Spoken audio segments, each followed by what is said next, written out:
안녕하세요. 이상튜브입니다. 현대로템이 생산해 폴란드에 납품하기로 한 K2 전차의 방어력에 대해 폴란드 언론이 우려를 제기했습니다.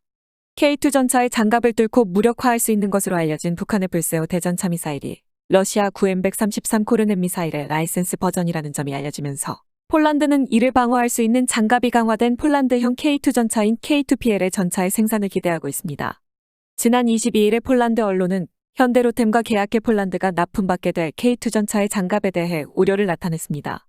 지난 9월에 국민의힘 한기호 의원이 공개한 군 내부 자료와 이를 공개한 국내 언론의 보도를 근거로 북한의 불세오 대전차 미사일이 K2 전차의 장갑을 뚫고 무력화할 수 있는 것으로 나타났다고 보도한 것입니다.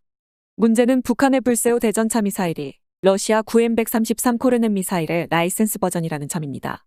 K2 전차의 너무 약한 장갑 문제는 폴란드에서 여러 번 제기되었지만 비판은 주로 측면 장갑에 관한 것이었는데 이번에 전면과 측면 장갑까지 문제가 제기되고 있는 것입니다. 불세오는 기존 불세사의 성능을 개량시킨 북한의 대전차 미사일로 지난해 9월 열병식에서 새롭게 포착되었고 지난해 10월에 북한 국방발전전람회인 자위 2021에서 불세오라는 명칭이 확인된 것으로 알려졌습니다. 기존 불세사의 장갑 관통력은 60에서 80cm로 K1 계열의 정면과 측면 및 K2의 측면까지 위협이 되는 수준이었습니다. K2의 정면은 측면보다 더 두꺼워 불세사가 관통하지 못하지만 불세오의 장갑 관통력이 100에서 120cm로 늘어나면서 기존 K1 계열 전차뿐 아니라 신형 K2 전차의 정면과 측면을 모두 뚫을 수 있는 성능을 갖추었습니다. 이러한 사실은 러시아를 주적으로 상정하고 K2 전차를 도입하고 있는 폴란드로서는 무시하지 못할 치명적인 단점으로 작용할 수 있습니다. 더욱이 우크라이나 전쟁에서 우크라이나가 미국제 대전차 미사일인 제벨린을 통해 러시아 전차들을 무력화한 사건은 폴란드의 K2 전차의 방어력에 대한 우려를 더욱 심화시키고 있습니다.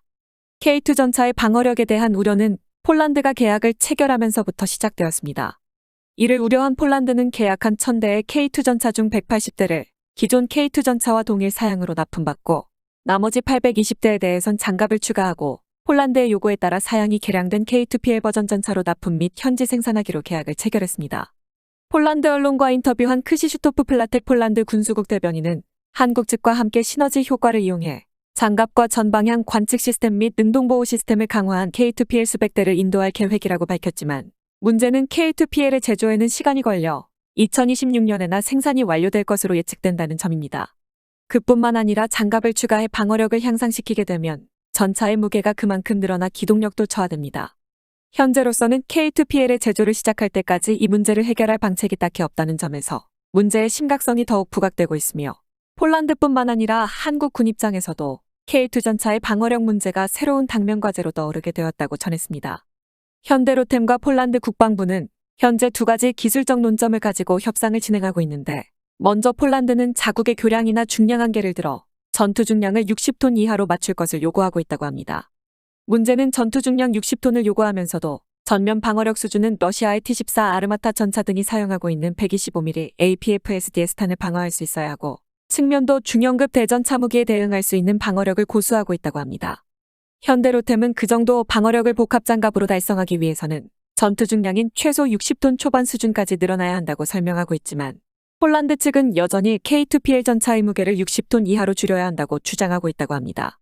현대로템도 폴란드 측에 곤란한 요구를 하고 있는데 원래 K2PL에 장착될 예정인 이스라엘제 트로피 하드킬 능동방어 시스템을 대신해 현대로템이 2026년까지 하드킬 능동방어 시스템을 개발해 장착하는 방안을 제시하고 있습니다. 당연히 폴란드 측은 그 신뢰성에 대해 의구심을 가지고 있다고 합니다. 이러한 협상의 곤란함도 있고 또 다른 것은 폴란드 내부의 정치 상황입니다. 사실 폴란드 내부에서도 K2 전차 도입 사업이 많은 논란을 일으키고 있다고 합니다. 현 폴란드의 안드레이 두다 대통령은 지난 2020년에 재선에 성공했지만 당시의 표 차이는 2%에 불과할 정도로 작았습니다. 안드레이 두다 대통령은 폴란드 동부 농촌 지역과 보수층을 대변하는 인물로서 그 무엇보다 러시아의 안보 위협에 대응한 국방력 강화를 중시하고 있습니다. 그래서 한국을 통해 긴급히 K2 전차와 K9A1 자주포 및 FA50PL을 주문했으며 나름 한국의 신속한 조치에 만족을 표시하고 있다고 합니다. 이와 비교해 서유럽 국가들과 국경을 맞대고 있는 폴란드 서부 지역과 대도시 유권자들은 자유주의 성향의 트샤스코프스키 후보를 지지하고 있습니다. 트샤스코프스키 후보와 그 지지자들은 두다 대통령이 충분한 협상 없이 한국을 통해 너무나 빨리 한국산 무기 체계를 도입했으며 경제적으로 밀접한 연관 관계를 가진 서유럽 무기를 배제함으로써 폴란드 국익에 손해를 가했다는 입장을 가지고 있습니다. 그래서 정권이 교체되면 한국을 통한 무기체계 도입 사업을 대대적으로 손보겠다는 입장을 표명하고 있습니다.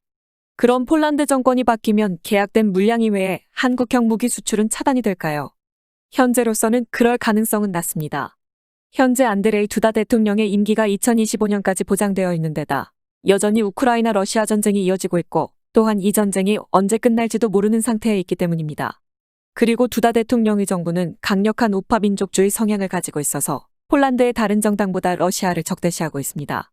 그래서 여러 기술적 및 행정적 예산상의 문제가 있지만 폴란드에 대한 K2 전차의 추가 수출이 진행될 가능성은 높아 보이며 과연 폴란드와의 협상에서 K2PL의 성능에 대해 어떠한 결정이 날지 주목됩니다.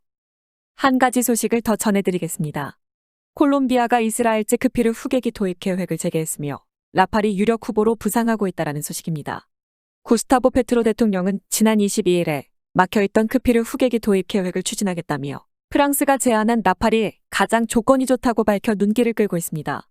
콜롬비아 정부는 긴장감이 고조되고 있는 이웃나라인 베네수엘라와의 관계를 우려해 공군의 현대화를 진행하고 있으며 이스라엘에서 도입한 전투기인 쿠피르 C10 및 C12의 후계기 선정에 나서고 있으며 콜롬비아 공군의 전투기 수요에 참여한 곳은 로키드 마틴과 에어버스, 그리고 사브와 이스라엘 항공우주산업 등 4곳입니다. 로키드 마틴은 F-16 시리즈의 최신 버전인 F-16V를 제안했고 에어버스는 타이푼 트란체 3를 제안했다가 나중에 트란체 1 임대로 제안 내용을 변경했습니다. 스웨덴의 사브는 그리펜 발전형으로 브라질 수출에 성공한 그리펜 2를 제안했으며 이스라엘 항공우주산업은 콜롬비아 공군이 운용 중인 크피르에 탑재한 엔진인 JH-19를 F-414로 교체해 업그레이드하는 방안을 내놓은 것으로 알려졌으며 이스라엘의 제안은 여러 제안 가운데 비용이 가장 저렴했던 것으로 알려졌습니다. 다만 콜롬비아 정부와 공군은 대미 관계를 중시해 로키드 마틴 측과 물밑에서 F-16V 도입에 관한 협상이 이뤄져 14대 도입선에서 이야기가 진행되고 있었는데 새로 재무장관에 취임한 마누엘 장관이 콜롬비아 정부는 신형 전투기 도입 계획에 자금을 절대 공급하지 않겠다고 발표하면서 갑자기 F-16V 도입 계획이 무산되고 말았습니다. 콜롬비아 정부가 차기 전투기 도입 계획을 취소한 이유는 만성적인 재정 적자에 있습니다. 코로나19의 영향으로 침체된 경제 상황 속에서 실질적인 증세로 연결되는 세제 개혁을 추진했고 이에 다수의 국민이 반대하여 대규모 항의 활동이나 일부 참가자가 폭도화하여 경찰과 충돌하는 등 두케 정권은 매우 난처한 입장에 놓였기 때문에 세제개혁안을 철회했습니다. 이때 세제개혁안의 책임을 지고 당시 카라스키자 재무장관은 사임하고 말았습니다.